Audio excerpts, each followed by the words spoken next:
Welcome to Plus One Forward, the podcast powered by the Apocalypse, where we talk about tabletop role-playing games using or inspired by the Apocalypse engine. I'm your MC, Rich, and I'm joined by my guest, Toby Strauss. Hey, Toby, welcome to the show. Hi, Rich. Thanks so much for having me. Oh, glad to have you here. So let's kick it off like we normally do, Toby. How long have you been playing PBTA games, and what was your gateway?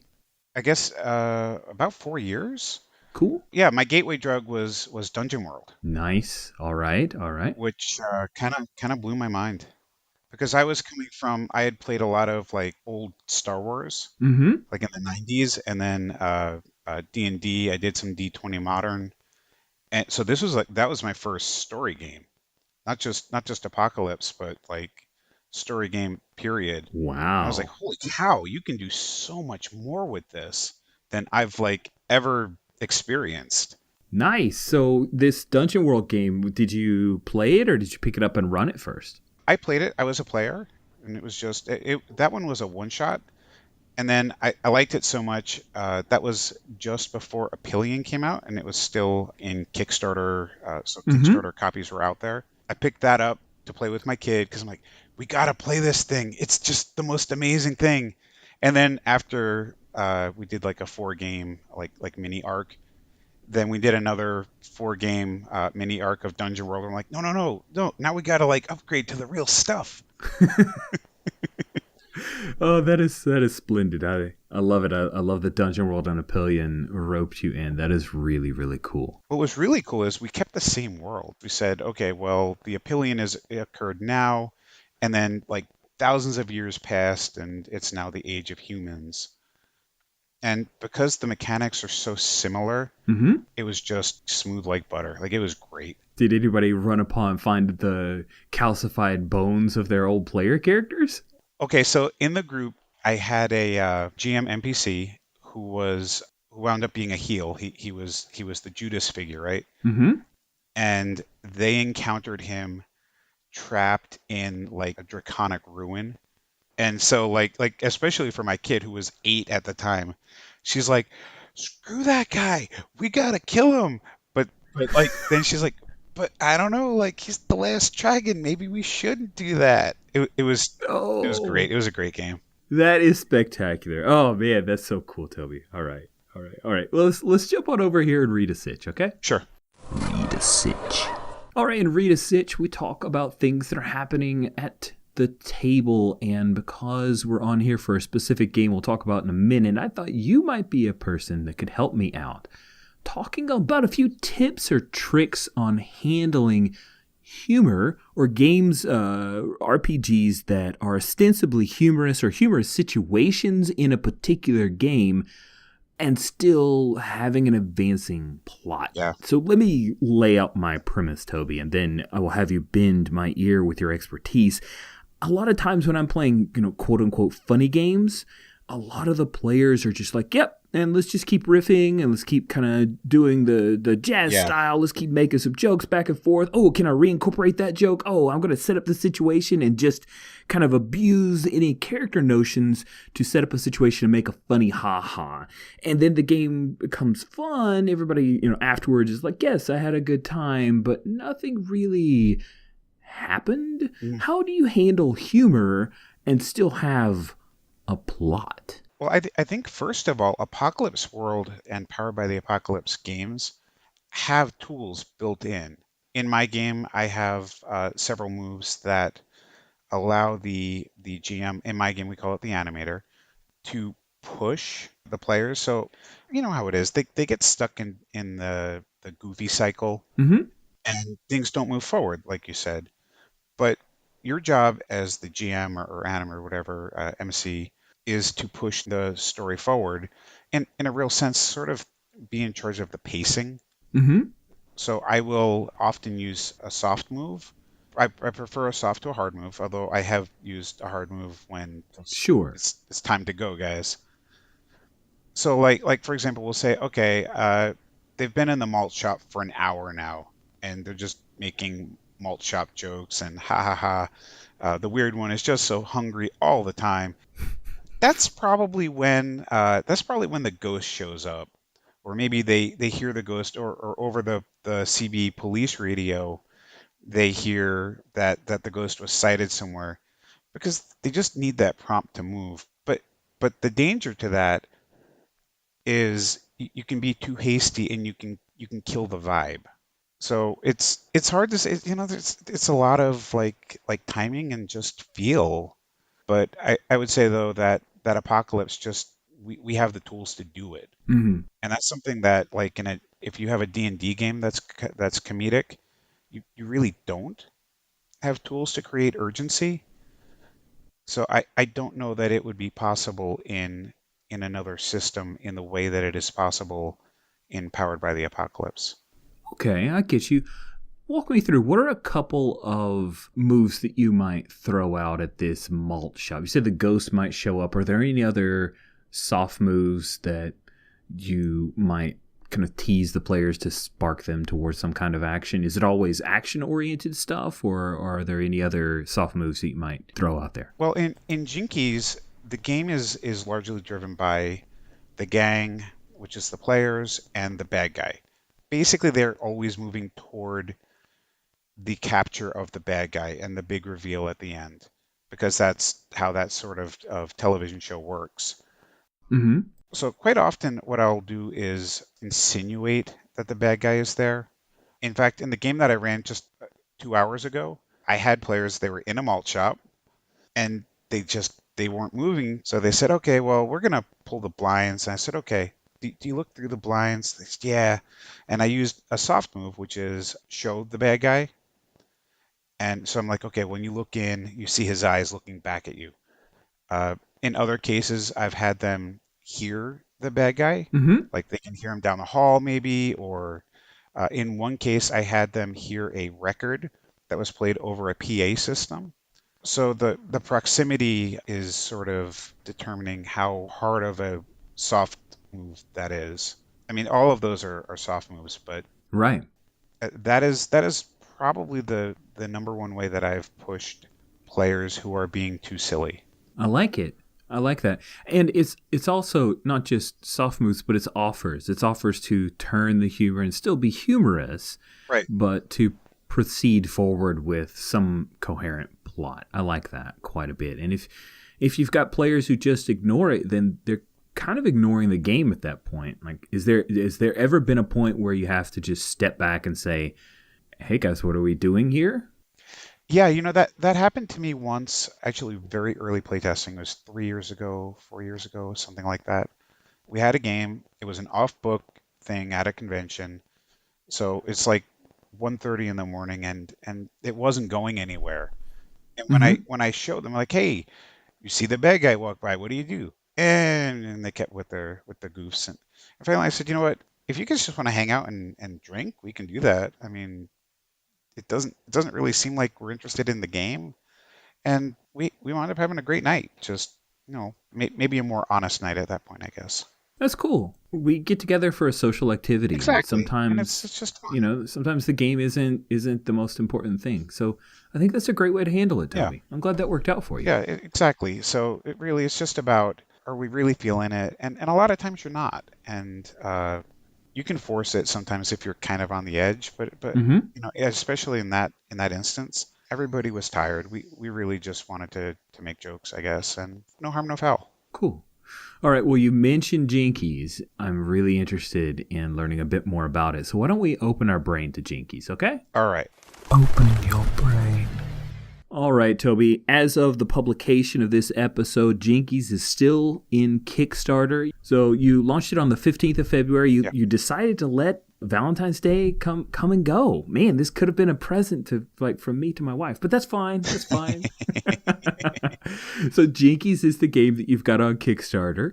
So tell me a little bit about it. What is the setting for Jinkies and what's it about? Okay, so Jinkies is a Powered by the Apocalypse game that is set in the 1970s mystery adventure cartoons. Typically, these are made by Hanna-Barbera, and Mm-hmm. it would be shows like Scooby-Doo, or Josie and the Pussycats, or Speed Buggy if you're into the more obscure stuff. Yeah. Yeah, right? Thank you. You're the third person who's gotten that so far. Um, And Jabberjaw. And Jabberjaw. Oh my God, it was great. What about Captain Caveman? Can we do that? Yeah.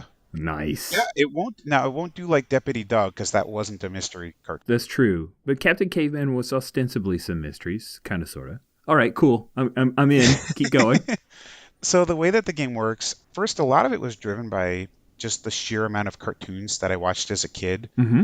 I had it was really built up in my mind, like, oh, well, this is how it works. And when you watch so much of a cartoon, you just sort of know how it works.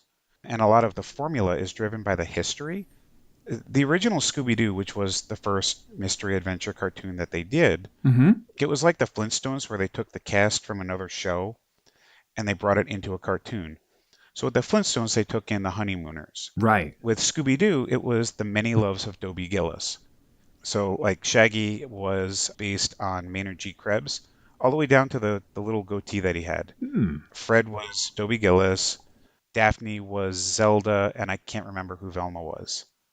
So the first and most important thing of it was the cast, which works really well for a role-playing game Right. because a role-playing game is very much about the people around the table. After that, it really isn't a mystery show. That's sort of the premise, but it isn't about the mystery because you can't solve the mystery. If you watch Psych, you can get three-quarters of the way through the show and you know who did it. Right. You cannot do that with Scooby-Doo. They don't give you enough information. That's because the appeal of the show is really the adventure. It's these people, these interesting characters who are in a group going on an adventure and getting a bad guy. And, the mystery is just sort of like this flimsy overlay that holds it together. And so that was what made me choose Powered by the Apocalypse, frankly. I thought that if there were actual hard clues, then it would not be play to find out anymore. True. But That's really interesting. so I have players at the table, they will tell me what the clue is and what it means. In no two games is the bad guy the same person. I just try to make sure that there are enough interesting suspects. The game follows a very strict structural formula, Mm-hmm. which is, I guess, a bit not Powered by the Apocalypse because I'm, imposing that. But it's the act formula that they used to follow because there were commercial breaks. And it's the one that we've come to know. So, like, the first act is always they get to a place, they find out about the bad guy, they talk to people, feel it out, and then there's something that insinuates that the bad guy is, if not an actual ghost, at least real. So they'll see spectral stuff on the ground, or something will happen. They'll see a sign that says "Get out," things like that. Then in the next act, they do their investigation, and that's when they first encounter the bad guy, which leads to the next act, which is the chase. And then after that, there is the big capture and reveal. So the game is really driven around that format. That is really cool. I could totally buy that format. And there are other PBTA games that have specific structure. I would say like the day cycle, night cycle for Oh yeah, absolutely. night witches, and I believe the watch has something similar. So yeah, that makes sense, right? That's what you're trying to do. It gives a structure so people can kind of hang some character interactions on that. That is cool. So Right. talk to me about the mechanics, Toby. What mechanics in Jinkies are different from, say, someone who's just coming from Apocalypse World? Well, the biggest change would be that there's no combat because there's no combat in the cartoons. Sometimes you'll see them like bonk a guy with a bowling ball, but Velma never gets shot or kicked or anything. Funny story, I did a very early playtest where Velma did get kicked and it ruined the game.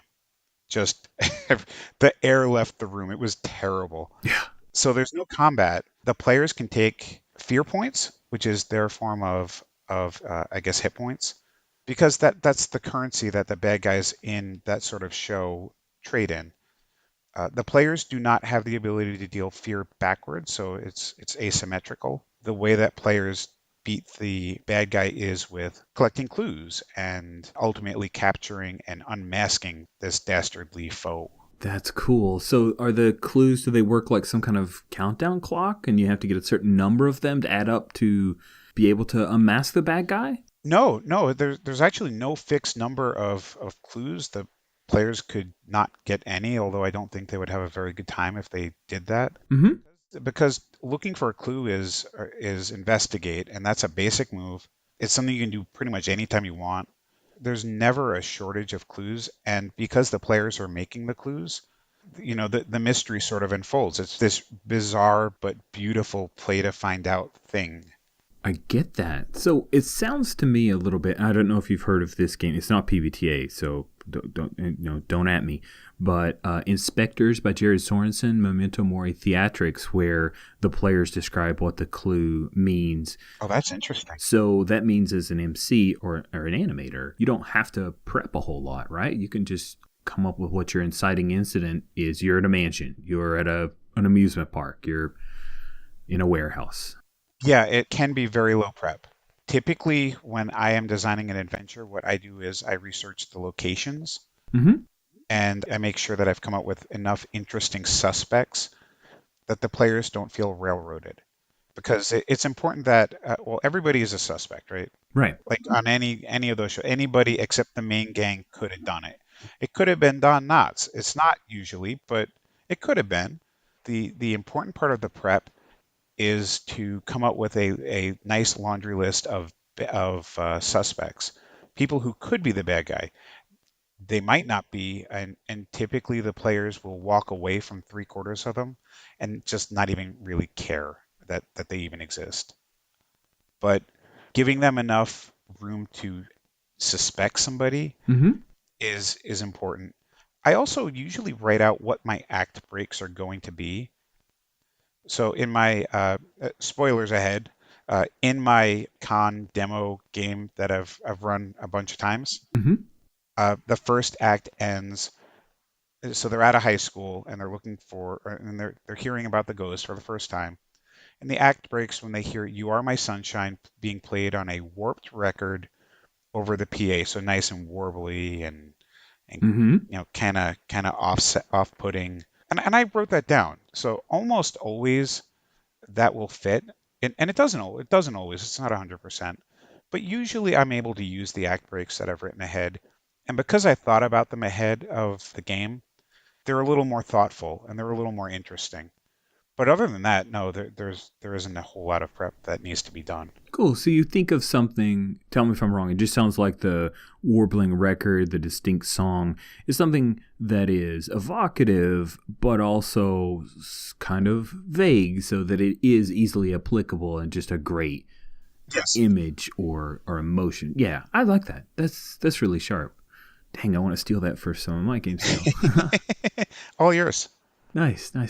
I also like to decide, okay, what is the bad guy going to be in this? Is it a ghost samurai? Is it a zombie Abraham Lincoln? Like what is he what is he going to be?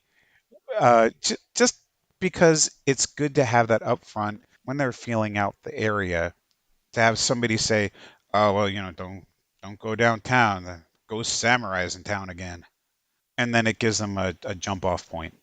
So what is your favorite move in Jinkies and why? I think my favorite move, so this one goes to the weird one, and that's like Shaggy or suitable character on other shows. He's always scared, right? Shaggy is always terrified everywhere he goes, all of the time, at any given moment. So I gave him a move called Master of Fear. And the way Master of Fear works, when he takes fear damage, he can turn that into a +1 hold that he can use at a later point in time. And so it just sort of like the more afraid he is, the more juiced up he is. And every now and then at a game where I do like a one shot of this, a player will just take it and run with it, and they'll intentionally be reckless just to rack it up.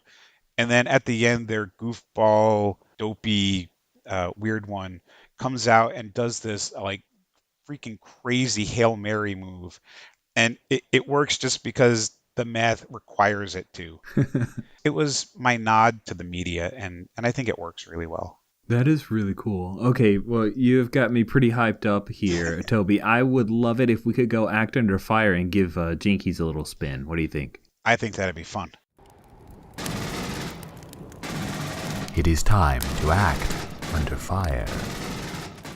In Act Under Fire, we do a quick little demo of the game, and as you talked about earlier, Toby, you have a demo, so hopefully you are ready to go. I think I'd like to play the weird one, which is one of the playbooks that we have here.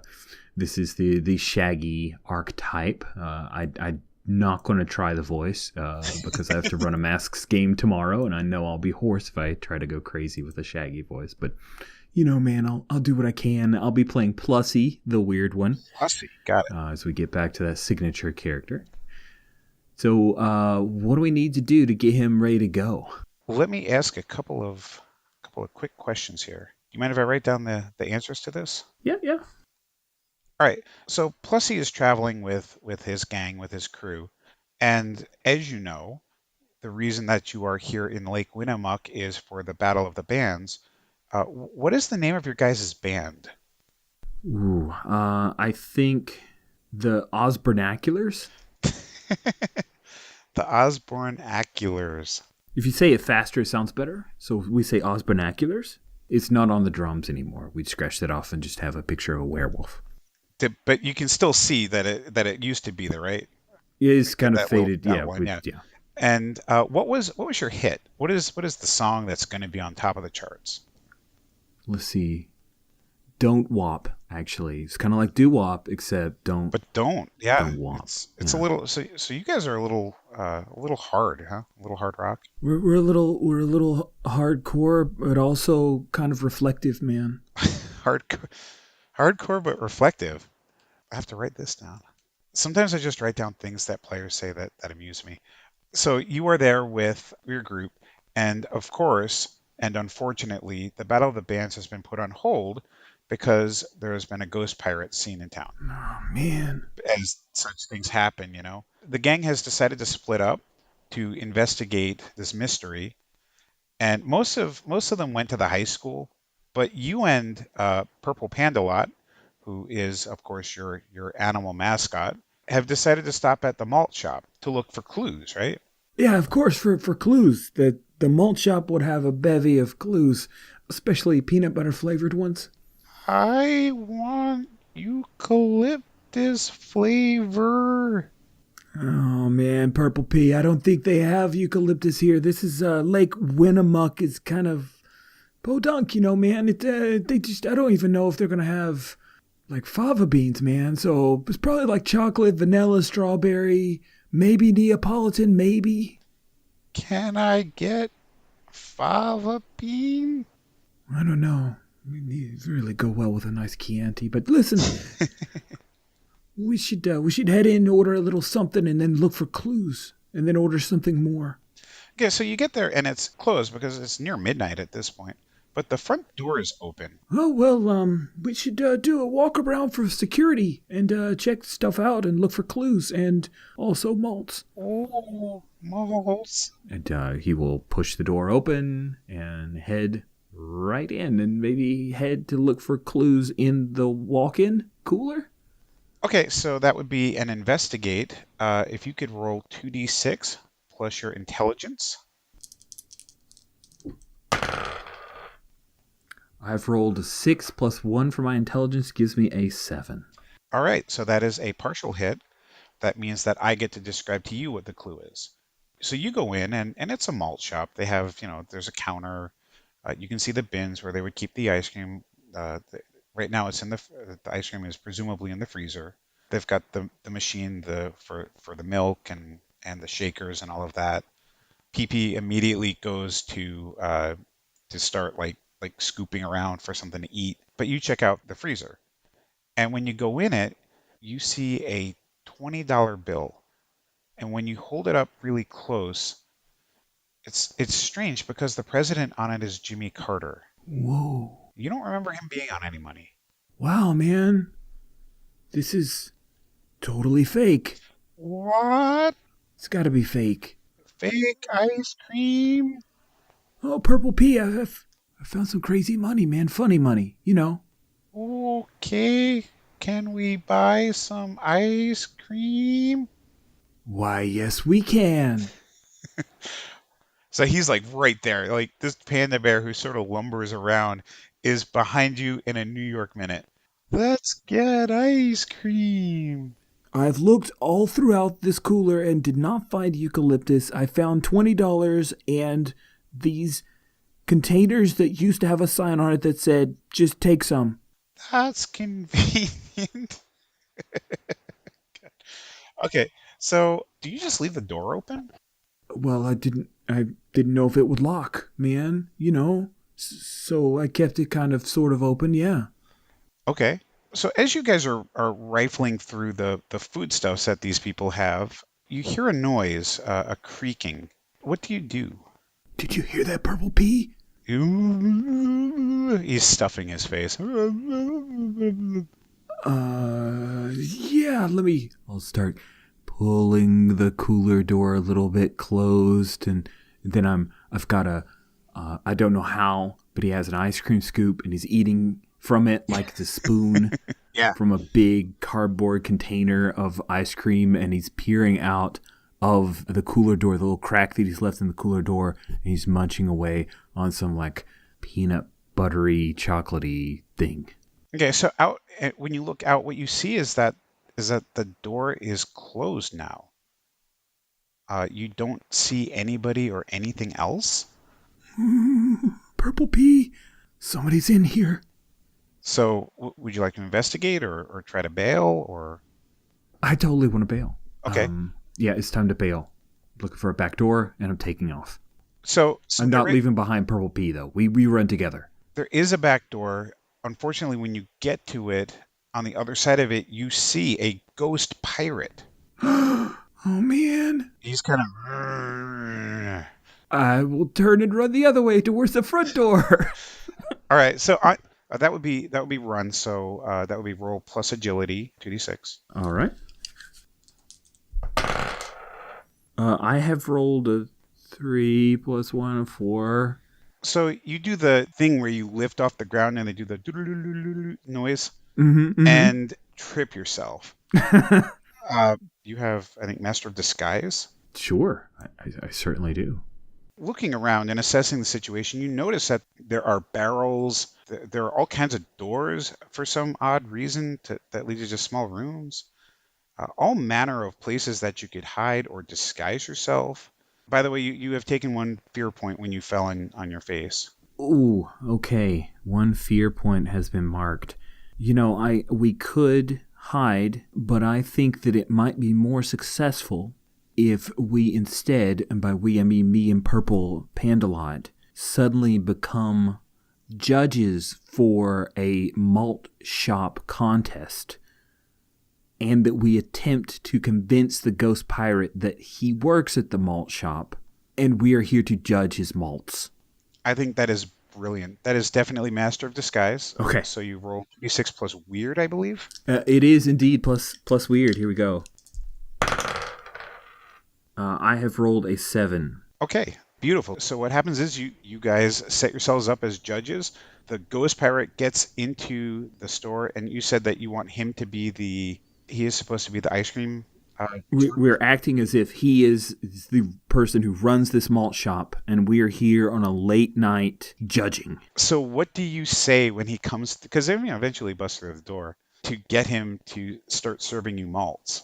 There's a mop on top of Purple Pandalot's head. Uh-huh. And I've got a dark green shirt, but I have a tie on now. We're not sure where we found it. It's made from napkins.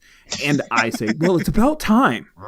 We have been waiting here since 11:45 for someone to serve us our malts for this very famous and important malt contest, the best malts in all of the Eastern Seaboard. So if you would just go ahead and take care of that, Mr. Pirate, we will be able to be on our way. So he gets to scoop in and mix in and shake in, and he gives you and Purple Pandalot each a malt, and he's kind of pensive, like, will they like it? Oh, and he has to have like the apron on, right? Oh, He yeah, suddenly he's has dressed an up apron. for it. Okay, good. It completes the picture for me. Thank you. I think Purple Pandalot like swung it around him while you were giving him the speech. Of course. Just it was a part of the bamboozling that he got. Purple P is just right hand. He's on it. He's just on point. Yes. So we're at the counter. I think that we share a malt, 2 straws, bendies, compass opposite directions, and I slurp down some of the malted, and the foam goes down to indicate that the drink is going down, and then we just keep going until you hear that obnoxious sound of straws at the bottom of an empty glass, like slurping, slurping, slurping. And then in my persona, plus he pulls back and... Purple, this is a very good malt. However, it needs more eucalyptus. I give it a 4. And this enrages the ghost pirate, beginning the chase. Yeah, awesome. I love it. Then yes, when the ghost pirate gets upset, we will take off again, screaming at the top of our lungs. Do I get another fear point for that, or am I good and just running? No, I try not to give out too much because you only get 5. Oh, okay, cool. Okay, so take off and run. Fear, so sweet. And that was a partial hit. So yeah, and I like to, when I set scenarios up like that, I like to set up a lot of opportunities for tomfoolery. In fact, that's one of the animator moves. So you're supposed to set, like, there's a fortune telling machine, there are barrels, there's all of, there happens to be a carnival ride here. All of those things that you expect from the shows, and it sets up scenarios like the one that you did, which was brilliant. I loved it. Thank you. That was super fun. Yes, I think a long hallway with many doors would be one that I'd have to see at some point. Yeah, this is cool. I got to tell you, Toby, thank you so much for coming on to talk about Jinkies. It's on Kickstarter now. It started on the 15th. Will be up until the 19th of March. Yeah. And so jump on and give that thing a shot. I've already backed it mostly because my wife twisted my arm and said this is a game that we have to play. So thanks for coming on to share the game with me and talk a little bit about it. Yeah, thank you so much for having me. And the quick start for the game is up in the comments for backers. So if you want to jump into the action, it is available right now at the Kickstarter. Just go and back it, and you can download that file tonight. Fantastic. Thanks, Toby. Thank you so much. Thanks for having me. Plus One Forward is a production of the Gauntlet community, Richard Rogers and Rach Shelkey. You can find us at gauntlet-rpg.com or follow us on Twitter at @+1FWD. If you would like to support our show, visit our Patreon site at patreon.com/gauntlet. The games mentioned on this show use the Apocalypse engine, which is a creation of Vincent and Magay Baker. The music for Plus One Forward is from the Savage Aural Hotbed CD Gomi Daiko. The songs used are Gomi Daiko, Metal Version, and Drowning Attitude. You can find more amazing tunes by Savage Aural Hotbed on their website, www.savageauralhotbed.com.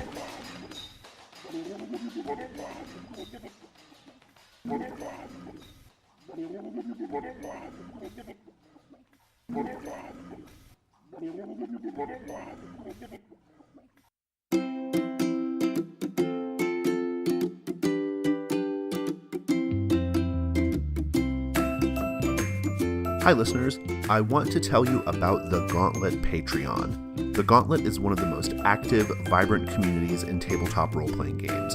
We produce podcasts, the Codex Zine, Gauntlet Hangouts, Gauntlet Con, and more. If you love small press, independent tabletop role-playing games, the Gauntlet is for you. And you can help keep things going by pledging to our Patreon. This year we have 4 different pledge levels for you to join at, each of which comes with a number of benefits. At the $2 level, you get early access to our actual play podcasts, including Pocket Size Play, as well as a special Keeper of the Gauntlet title. At the $5 level, you also get a PDF of our monthly zine, Codex. Your name and Keeper of the Gauntlet title is listed in the back of each issue of Codex while your pledge is active. At the $6 level, you also get access to the Gauntlet Slack group, which is the heart of our community. And at the $8 level, you get early RSVP access to new game events on Gauntlet Hangouts. The $8 spots are limited based off how many early access players we think the Gauntlet Hangouts calendar can support. Every month on the 15th, we will make a small number of new $8 spots available.